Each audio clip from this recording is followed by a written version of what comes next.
মুর্শিদাবাদ জেলার নবগ্রাম ব্লকের হজবিবিডাঙ্গা অঞ্চলের ব্রহ্মানী নদীর জল বাড়ায় আতঙ্কে গ্রামবাসীরা।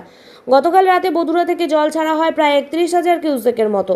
সেই জল ব্রহ্মানী নদীর মিল্কি গ্রামে সকাল 6টার সময় থেকে বাড়তে থাকে। এর ফলে নবগ্রাম ব্লকের হজবিবিডাঙ্গা অঞ্চলের মিল্কি এবং তার আশেপাশের গ্রামের মানুষেরা যেমন আতঙ্কে রয়েছে, ঠিক তেমনি রসুলপুর অঞ্চলের মানুষেরাও আতঙ্কে আছে। অপরদিকে আতঙ্কে আছে নদীর ওপারের মানুষ, খড়গ্রাম ব্লকের ঢিটিটাঙ্গা, যাদবপুর, ভুসকুলের মানুষেরাও।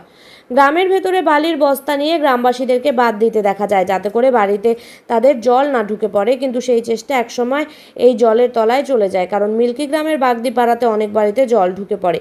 এই দেখে বাড়ির আসবাবপত্রগুলো বাড়ি থেকে বের করে নিয়ে নিরাপদ স্থানে রেখে আসে গ্রামবাসীরা।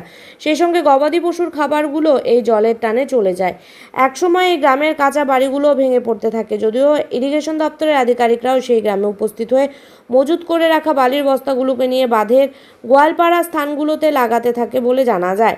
এই জল বাড়তে থাকলে নদীর বাঁধ ভেঙে সমস্যায় পড়বে প্রায় 50 থেকে 60টি মৌজা এবং 30 থেকে 40টি পরিবার বলে জানায় নবগ্রামের বিধায়ক কানাই চন্দ্র মণ্ডল। সকাল থেকেই মিল্কিতে উপস্থিত ছিল নবগ্রাম থানার পুলিশ প্রশাসন ও এই বন্যা পরিদর্শন করে যান নবগ্রাম বিধানসভার বিধায়ক কানাই চন্দ্র মণ্ডল, পঞ্চায়েত সমিতির সভাপতি রূপলাল মণ্ডল, পূর্ত কর্মাধ্যক্ষ হাসিবুর রহমান, খড়গ্রাম ব্লকের ভূমি কর্মাধ্যক্ষ আব্দুল কামারুজ্জামান সহ আরও অনেকে।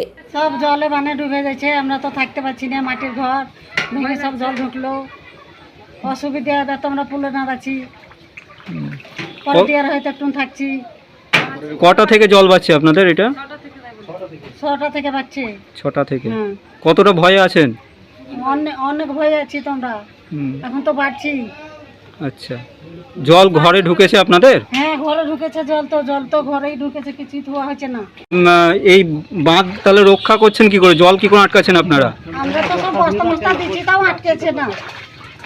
অন্য জায়গায় খুঁড়ে একটু নামছি তো অত আটকাইছে না।